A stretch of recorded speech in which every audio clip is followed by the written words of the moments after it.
I feel like they've kind of lost a little bit of touch with the working class, people that make up the majority of Bryan. And I'm here to kind of remind them that it's not all about the people who are, retiring here. It's about the people that are building and growing here.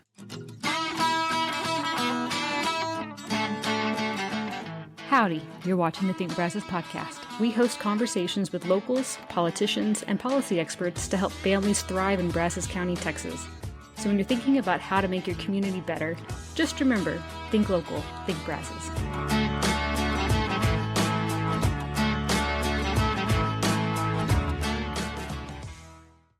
So this is Shane Savage. He is running for District 4, single-member District 4. Yes, sir. City of Bryan City Council. Shane, glad to have you on the podcast. Thank you for having me. I'm very honored to be here. I've heard many, many good things about you in the podcast. Oh, well, I appreciate it. That's always nice to hear. So you've never held elected office before, never ran for office either, right? So I think we should start from the very beginning then, as far as who are you and why are you running? Well, as you said just a couple minutes ago or a few seconds ago, my name is Shane Savage. I'm a local Bryan resident. I was born and raised here. I went through all of my schooling here, middle school, elementary school, high school, college. I've been here my whole life. So I've seen Bryan grow and expand. I mean, even now I drive down places and I was like, wow, this used to be a field the last time I was here. Now there's houses everywhere and we're growing. I do own a local business here in town. We're an outdoor shooting range and firearms instruction company. I've been doing that since 2020. Okay. So that is my day job. It keeps me busy and keeps me out of trouble. And I feel like there's a need to kind of redirect the city council and get it back geared towards the everyday citizen of Bryan. I feel like they've kind of lost a little bit of touch with the working class, people that make up the majority of Bryan. And I'm here to kind of remind them that it's not all about the people who are, retiring here. It's about the people that are building and growing here. Okay. So could we go into that a little bit more? Because it sounds like that's a big part of your platform. When you say lose touch with, you talking about the working folks in Bryan, or what? Yes, sir. I'm a strong believer that Bryan is a working class town. It was built on the hard work and dedication of the working class citizens that make up the majority of its population. And I just think that the current city council, they've built their wealth, and my generation, my people are growing their wealth, and it shows a little bit of a different perspective on the needs of Bryan. And obviously I plan to be here for the rest of my life, so I appreciate what they're establishing for me in 40 years, but we also have to focus on what the current citizens need now. So what are some of those things, in your opinion, that are needed now? Like, what are a few things that you're really focusing on with your campaign? So it's all about, I'm big on balancing growth with sustainability. I think that recently we've kind of turned our back on the sustainability part and we've just focused on the growth part. I think it's made housing a little bit less affordable. I think it's made utilities a little less affordable. And I think that we just need to remind ourselves that growth should not be at the cost of the people that are already living here. Okay. The people that are living here like it here and are here for a reason, and we don't want to push them out to grow. Okay. I think I'm following you. So when it comes to things like building more home ownership opportunities in Bryan, are you for that, or are you for slowing down that? So I am for more homes as long as they're within an affordable and attainable budget. Obviously where I'm at, most of my friends have either just bought their first house or are buying their first house. So I've seen how much the housing market has impacted their way of life. My best friend bought his first house about 5 years ago now, and a house right down the street from his was for sale 5 years ago, and it's now for sale again. And it's literally $100,000 more than it was 5 years ago. Wow. And that's enough to push out of most people's attainable market. I mean, it's basically a 40% increase in price over 5 years, and that's just ridiculous. So how do we find a way to curb that escalation in price to maintain that affordability for the people that want to come here and start a family? Obviously A&M is great, and we bring in a lot of college students. They bring in a lot of money for the economy, but this is a good place to raise a family, and we have to be able to make sure that we have housing for for those families. Yeah. So typically when people are talking about housing that is attainable for a working family, that could look a variety of different ways, but from your perspective and what you are trying to do as far as running for city council, there's really not a lot of things that the council can do. And typically they fall into incentivize a certain behavior, in this case, building affordable homes, or it's incentivize or subsidize, unless you have a third idea that we're not aware of. Where do you kind of stand on that? And should the local government, have any role in that? So obviously the local government has to guide the vision for the town. And there's different sets of housing that can be pushed or incentivized. And there's one group which is expensive. There's one group which is affordable. And obviously you do have to find a balance between the two, because there are both sets of citizens in this town. But I think the majority of the citizens are looking more for the affordable, attainable, over the, retirement style housing where you built your wealth and like, this is my fancy nice house that I worked my whole life for. So I think that one thing that a lot of people are unaware of are the resources, the grants, the education that's available to help first-time homeowners. And I think that if we could find a way to educate those people about those resources that are available to them, it will go a long way towards helping make that housing more affordable. Okay.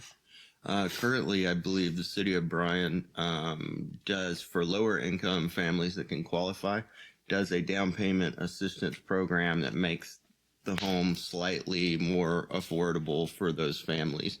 I think it's been up to $14,000 for a number of years.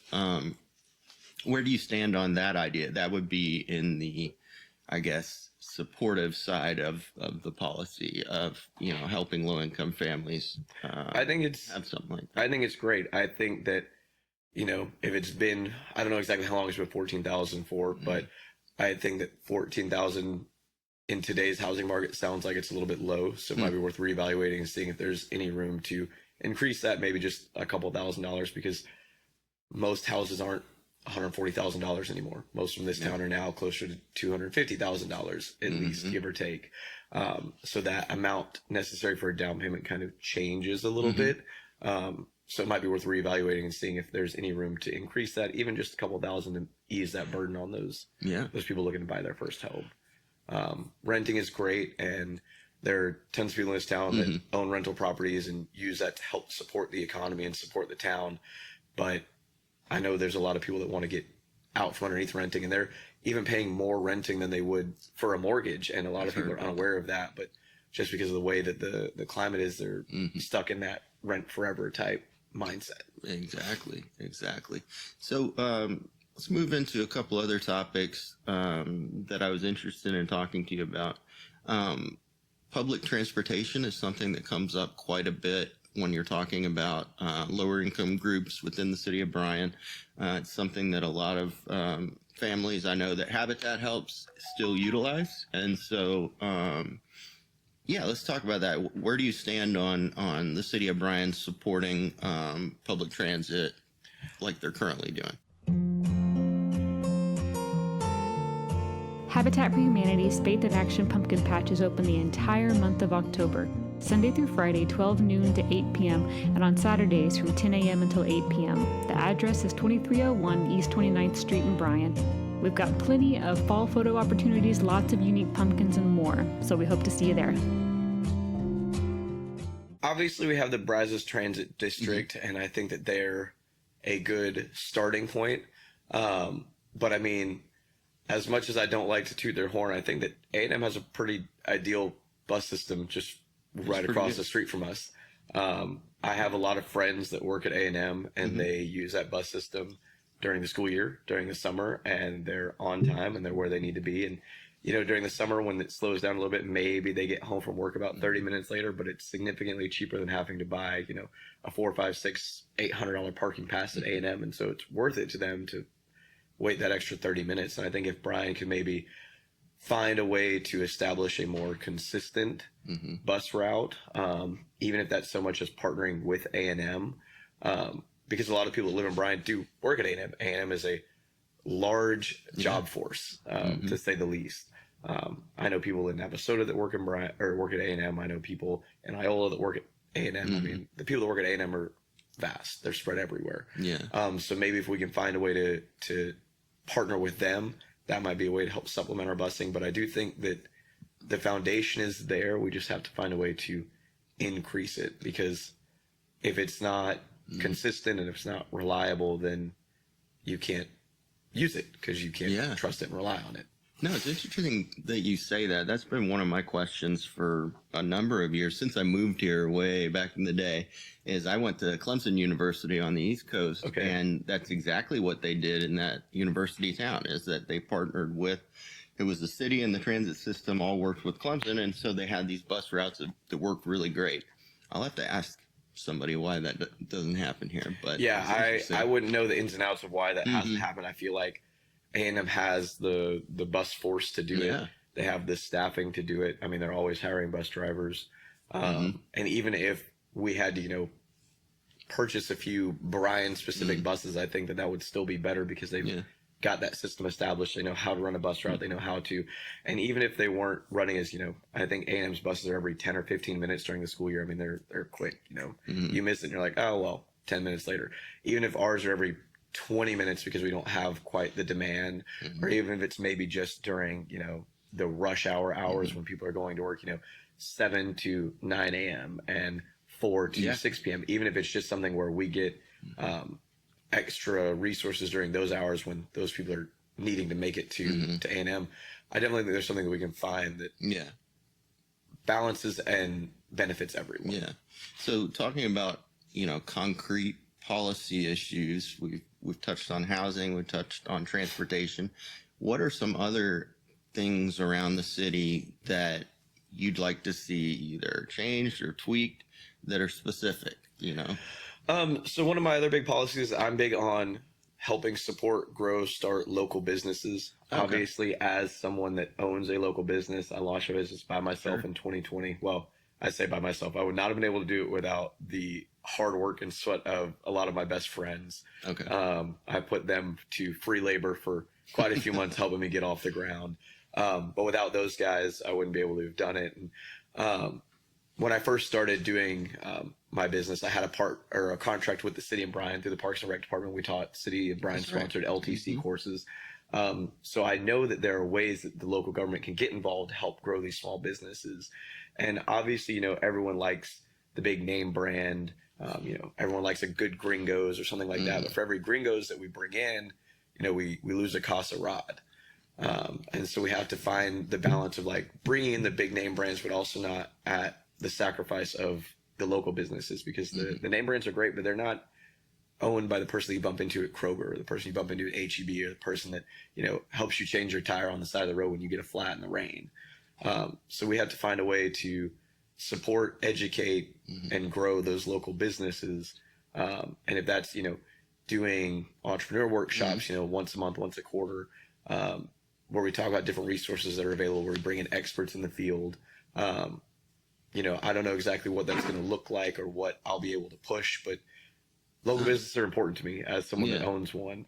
And so finding a way to help grow and support those local businesses is very, very important to me. Yeah, that makes a lot of sense to me. I wanted to make sure we also talked about something that happened last summer that kind of you got a little bit of news from an event that you put on out there in Kurten. You want to talk about where the heck did you come up with it? If you're running for office or you'd like to meet the candidates, join us on October 19th for our annual and nonpartisan candidates build.